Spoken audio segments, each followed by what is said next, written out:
Welcome to my YouTube channel life beyond work. ಇವತ್ತು ನಾವು ಮನೇಲೇ ಒಂದು ಕ್ವಿಕ್ ಪನ್ನೀರ್ ರೆಸಿಪಿ ಮಾಡೋದು ಹೇಳ್ಕೊಡ್ತಾ ಇದ್ದೀನಿ. ಬನ್ನಿ ಇದಕ್ಕೆ ಏನೇನು ಇಂಗ್ರೀಡಿಯೆಂಟ್ಸ್ ಬೇಕು ಅಂತ ನೋಡೋಣ. ಫಸ್ಟ್ಲಿ ನಾನು ಪನ್ನೀರ್ನ ಸ್ಮಾಲ್ ಕ್ಯೂಬ್ಸ್ ಆಗಿ ಕಟ್ ಮಾಡ್ಕೊಂಡಿದ್ದೀನಿ. ಅದಕ್ಕೆ ಲೈಟಾಗಿ ಕಾರ್ನ್ಫ್ಲೋರ್, ಸಾಲ್ಟ್, ಚಿಲ್ಲಿ ಪೌಡರ್ ಹಾಕಿ ಮ್ಯಾರಿನೇಟ್ ಮಾಡಿ ಇಟ್ಕೊಂಡಿದ್ದೀನಿ. ನಿಮಗೆ ಇನ್ ಕೇಸ್ ಒಂದು ಸ್ವಲ್ಪ ಸ್ಪೈಸಿ ಬೇಕು ಅಂದರೆ ನೀವು ಒಂದು ಸ್ವಲ್ಪ ಚಿಲ್ಲಿ ಪೌಡ್ರು ಆ್ಯಡ್ ಮಾಡ್ಕೋಬೋದು. ಲೇಟರ್ ನಾವು ಪೆಪ್ಪರ್ ಆ್ಯಡ್ ಮಾಡ್ತೀವಿ ಇದಕ್ಕೆ. ದೆನ್ ಈರುಳ್ಳಿನ ಸ್ಲೈಸ್ ಆಗಿ ಕ್ಯೂಬ್ಸ್ ಆಗಿ ಕಟ್ ಮಾಡ್ಕೊಂಡು ಇಟ್ಕೊಂಡಿದ್ದೀನಿ. ಜೊತೆಗೆ ಗಾರ್ಲಿಕ್ಕು ಕಟ್ ಮಾಡಿ ಇಟ್ಕೊಂಡಿದ್ದೀನಿ. ಆಮೇಲೆ ಹಾಫ್ ಲೆಮನ್ ತೊಗೊಂಡಿದ್ದೀನಿ, coriander and red chillies. And ಇದಕ್ಕೆ ಬಟರ್ ಬೇಕು. ನಾವು ಬಟರ್ ಇಲ್ಲ ಅಂತ ನಾನು ಮನೇಲೇ ಗೀ ಯೂಸ್ ಮಾಡ್ತಾಯಿದ್ದೀನಿ.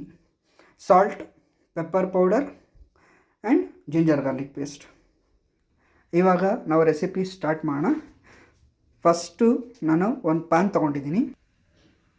ಇವಾಗ ಇದನ್ನು ಫ್ರೈ ಮಾಡೋಕ್ಕೆ ನಾನು 2 ಸ್ಪೂನ್ಸ್ ಗೀ ಹಾಕೋತಾ ಇದ್ದೀನಿ.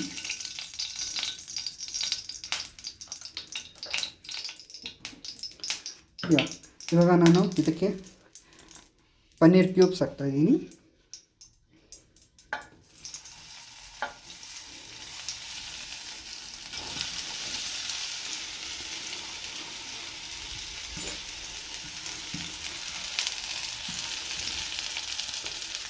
ಇದನ್ನು ಲೈಟಾಗಿ ಶಾಲೋ ಫ್ರೈ ಮಾಡ್ಕೋಣ.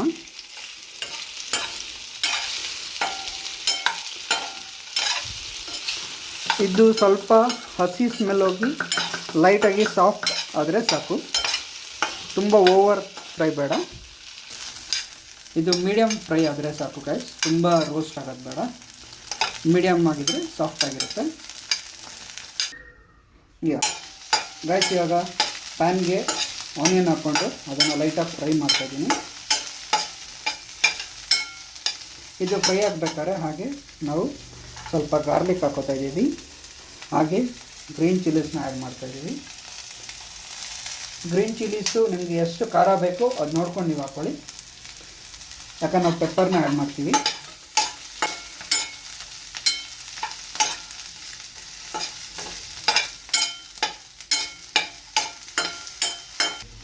ಗೈಸ್ ಇದಕ್ಕೆ ಲೈಟಾಗಿ ಸಾಲ್ಟ್ ಹಾಕ್ಕೊಡ್ತಿದ್ದೀನಿ ಕೋಟಿಂಗೋಸ್ಕರ.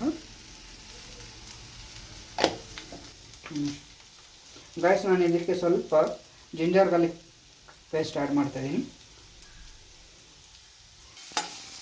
ನೀವು ಒಂದು ಸಲ ಜಿಂಜರ್ ಗಾರ್ಲಿಕ್ ಪೇಸ್ಟ್ ಆ್ಯಡ್ ಮಾಡಿದ್ಮೇಲೆ ಅದು ಹಸಿ ಸ್ಮೆಲ್ ಹೋಗೋವರೆಗೂ ನೀಟಾಗಿ ಫ್ರೈ ಮಾಡ್ಕೋಬೇಕು. ಸೊ ಆದಷ್ಟು ಲೋ ಫ್ಲೇಮಲ್ಲೇ ಮಾಡಿ, ಹೈ ಫ್ಲೇಮ್ ಆದರೆ ಕೆಲಸಕ್ಕೆ ಸಿಡಿಯೋ ಚಾನ್ಸ್ ಇರುತ್ತೆ. ಇವಾಗ ಈರುಳ್ಳಿ ಫ್ರೈ ಆಗಿದೆ. ನಾನು ಇದಕ್ಕೆ ನಾವು ಆಲ್ರೆಡಿ ಫ್ರೈ ಮಾಡಿ ಇಟ್ಕೊಂಡಿರೋ ಪನ್ನೀರ್ನ ಆ್ಯಡ್ ಮಾಡ್ತಾಯಿದ್ದೀನಿ.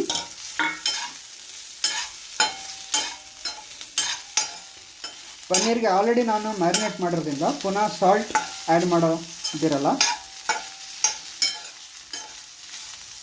ಗೈಸ್ ಇದು ಫ್ರೈ ಆಗ್ತಾಯಿದ್ದೆ. ನಾನಿದು ಕಾರ್ನ್ಫ್ಲವರು ಇದು ಮ್ಯಾರಿನೇಟ್ ಮಾಡಿದ್ವಲ್ಲ ಅದ್ರದ್ದು ನೀರು ಹಾಕ್ತಾಯಿದ್ದೀನಿ ಸ್ವಲ್ಪ.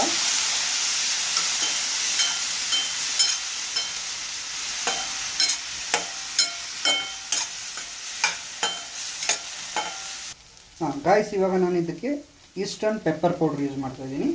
ಪೆಪ್ಪರ್ ನಿಮಗೆ ಎಷ್ಟು ಬೇಕೋ ಅದನ್ನು ನೋಡ್ಕೊಂಡು ಹಾಕ್ಕೊಳ್ಳಿ. ನಾನು ಸ್ವಲ್ಪ ಪೆಪ್ಪರ್ ಜಾಸ್ತಿ ತಿನ್ನೋದ್ರಿಂದ ನಾನು ಜಾಸ್ತಿ ಆ್ಯಡ್ ಮಾಡ್ತಾಯಿದ್ದೀನಿ. ಗಾಯ್ಸ್ ಇವಾಗ ನಾನು ಇದಕ್ಕೆ ಲೆಮನ್ ಜ್ಯೂಸ್ ಆ್ಯಡ್ ಮಾಡ್ತಾಯಿದ್ದೀನಿ. ಬೇಕಾದ್ರೆ ನೀವು ಸೋಯಾ ಸಾಸ್ನು ಬೇಕಾದ್ರೆ ಹಾಕ್ಕೋಬೋದು. ನಾನು ಮನೇಲೇ ಲೆಮನ್ ಇದ್ದಿದ್ದರಿಂದ ಲೆಮನ್ ಯೂಸ್ ಮಾಡ್ತಾಯಿದ್ದೀನಿ. ಫ್ರೈ ಮಾಡಿದ್ದೀನಿ. ಇವಾಗ ಫೈನಲ್ ಟಚ್ ಇದಕ್ಕೆ ಕೊರಿಯಾಂಡರ್ ಹಾಕ್ತಾಯಿದ್ದೀನಿ.